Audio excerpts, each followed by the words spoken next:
कभी ये सोचा है कि कैसे एक इंसान के विचार हजारों साल तक हमारी पूरी दुनिया को एक दिशा दे सकते हैं? आज हम ऐसे ही एक जबरदस्त विचारक की दुनिया में उतरने वाले हैं, प्राचीन यूनान के महान दार्शनिक अरस्तू। इतिहास का सबसे प्रभावशाली दिमाग किसका था? अब देखिए, ये एक बड़ा सवाल है। दावेदार भी कई हैं, लेकिन ज्यादातर लोग जानते हैं, एक ही नाम की तरफ इशारा करते हैं, अरस्तू। तो चलिए जानते हैं कि आखिर ऐसा क्यों है। तो सवाल ये उठता है कि आखिर ये अरस्तू थे कौन? देखिए, वो सिर्फ एक दार्शनिक नहीं थे, नहीं, वो एक असली पॉलीमैथ थे। मतलब एक वैज्ञानिक भी, एक शिक्षक भी, और तर्क, नैतिकता, जीव विज्ञान, ऐसे न जाने कितने ही क्षेत्रों में एक बिल्कुल नई सोच लाने वाले विचारक। और उनकी कहानी शुरू होती है प्राचीन यूनान से। अगर अरस्तू के जीवन पर नजर डालें तो ये ज्ञान के कमाल की यात्रा थी। 384 ईसा पूर्व में स्टागिरा में उनका जन्म हुआ। फिर ज्ञान की खोज उन्हें एथेंस ले आई, जहां वो प्लेटो की मशहूर अकादमी में शामिल हुए। बाद में उन्होंने अपना खुद का एक स्कूल खोला, लाइसियम। और 322 ईसा पूर्व में जब वो इस दुनिया से गए तो अपने पीछे विचारों की एक ऐसी विरासत छोड़ गए जो आज भी जिंदा है। उनकी सोच को समझने के लिए एक बात जाननी बहुत जरूरी है। उनके पिता एक डॉक्टर थे। अब इससे हुआ ये कि अरस्तू को बचपन से ही वैज्ञानिक नजरिए से चीजों को देखने, उन्हें जांचने परखने का माहौल मिला। और यही प्रैक्टिकल सोच बाद में उनके सारे दार्शनिक कामों की नींव बनी। तो एक युवा विचारक से एक महान दार्शनिक तक का ये सफर, ये शुरू कैसे हुआ? इसका जवाब छिपा है उस दौर में जब वो प्लेटो के सबसे होनहार छात्र हुआ करते थे। पूरे 20 साल सोचकर देखिए जरा, अरस्तू ने अपनी जिंदगी के 2 दशक प्लेटो की अकादमी में सीखने और बहस करने में बिता दिए। और वो अकादमी कोई ऐसी वैसी जगह नहीं थी, वो उस समय के बौद्धिक ब्रह्मांड का केंद्र थी। ये दिखाता है कि ज्ञान के लिए उनकी भूख और उनका समर्पण किस स्तर का था। लेकिन अरस्तू सिर्फ अपने गुरु की परछाई बनकर नहीं रहे। नहीं, उन्होंने अपना एक अलग ही नजरिया बनाना शुरू कर दिया था। इसको ऐसे समझिए, अगर प्लेटो आसमान के तारों को देखकर एक आदर्श दुनिया के बारे में सोच रहे थे, तो अरस्तू की नजरें जमीन पर थीं।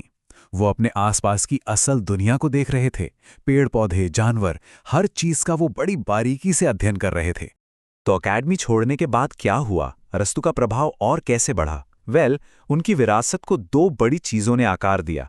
पहला, वो एक महान विजेता के शिक्षक बने, और दूसरा, उन्होंने अपना खुद का एक बहुत प्रभावशाली स्कूल खोला। तो पहले बात करते हैं उनके शिक्षक बनने की। वो एक गुरु बने, और उनका शिष्य कोई आम छात्र नहीं था। नहीं, उन्होंने एक ऐसे नौजवान को पढ़ाया जो आगे चलकर इतिहास के सबसे महान विजेताओं में से एक बना। जी हां, वो थे सिकंदर महान, अलेक्जेंडर द ग्रेट। जरा कल्पना कीजिए, इतिहास का सबसे बड़ा दार्शनिक दिमाग इतिहास के सबसे महान सैन्य कमांडरों में से एक को आकार दे रहा था। यह तो तय है कि अरस्तू की राजनीति, दर्शन और नैतिकता की शिक्षाओं ने सिकंदर की सोच पर एक बहुत गहरा असर डाला होगा। शाही गुरु के तौर पर अपना काम पूरा करने के बाद अरस्तू 335 ईसा पूर्व में वापस एथेंस लौटे। अब तक वो एक स्थापित विचारक बन चुके थे और दुनिया पर अपनी छाप छोड़ने के लिए पूरी तरह तैयार थे। और यहीं एथेंस में ही उन्होंने अपनी सबसे बड़ी विरासतों में से एक की नींव रखी। और इस स्कूल का नाम था लाइसेयम। सुनिए, ये कोई आम स्कूल नहीं था, बिल्कुल नहीं। इसे आज की किसी मॉडर्न रिसर्च यूनिवर्सिटी जैसा समझिए। एक ऐसा एक्टिव सेंटर जहां अरस्तू और उनके छात्र मिलकर जीव विज्ञान से लेकर राजनीति तक हर विषय पर गहरी रिसर्च करते थे। वो सचमुच ज्ञान की सीमाओं को आगे बढ़ा रहे थे। और बस यहीं से हम पहुंचते हैं उनके सबसे स्थायी योगदान पर, और उस सवाल पर कि आखिर उनका काम आज भी इतना महत्वपूर्ण क्यों माना जाता है। देखिए, अरस्तू की विरासत की सबसे हैरान करने वाली बात है वो है उनकी बौद्धिक जिज्ञासा का दायरा। मतलब कितना विशाल था, दर्शन और राजनीति से लेकर जीव विज्ञान और भौतिकी तक। आप सोचिए, शायद ही कोई ऐसा विषय था जिसका उन्होंने विश्लेषण ना किया हो, और ज्ञान की हर शाखा पर अपनी एक गहरी छाप छोड़ी। उनकी कुछ सबसे मशहूर किताबें, जैसे पॉलिटिक्स, जिसमें उन्होंने सरकारों का विश्लेषण किया है, या फिर पोएटिक्स, जिसमें कहानी कहने की कला को समझाया गया है, और निकेमाकियन एथिक्स, जो एक अच्छा जीवन जीने के तरीके पर बात करती है। ये किताबें आज भी दुनिया भर की यूनिवर्सिटीज में पढ़ी और पढ़ाई जाती हैं। सोचिए। लेकिन शायद उनका सबसे बुनियादी योगदान था लॉजिक, यानी तर्कशास्त्र के क्षेत्र में। पता है, अरस्तु को अक्सर तर्कशास्त्र का जनक यानी फादर ऑफ लॉजिक कहा जाता है।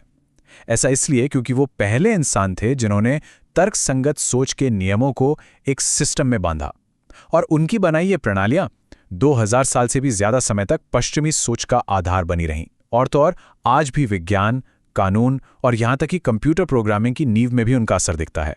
अरस्तु का एक कथन है जो उनके प्रैक्टिकल नजरिए को बहुत अच्छे से दिखाता है। वो कहते हैं, बुद्धिमान का लक्ष्य सुख पाना नहीं बल्कि दर्द से बचना है। इससे पता चलता है कि वो सिर्फ बड़ी बड़ी आदर्शवादी बातें नहीं करते थे। उनका ध्यान इस पर था कि असल जिंदगी में चीजें काम कैसे करती हैं और एक इंसान के लिए सच में क्या मायने रखता है। तो कुल मिला के देखें तो अरस्तु का प्रभाव बहुत बहुत बड़ा है। उन्होंने सच में वो बौद्धिक नींव रखी जिस पर पश्चिमी सभ्यता की पूरी इमारत खड़ी हुई है। आज हम जिस तरह से सोचते हैं, जिस तरह से बहस करते हैं और दुनिया को समझते हैं, उसमें कहीं ना कहीं हम सब अरस्तु की रखी नींव पर ही खड़े हैं। और ये सब हमें एक आखिरी और बहुत दिलचस्प सवाल पर लाकर छोड़ देता है।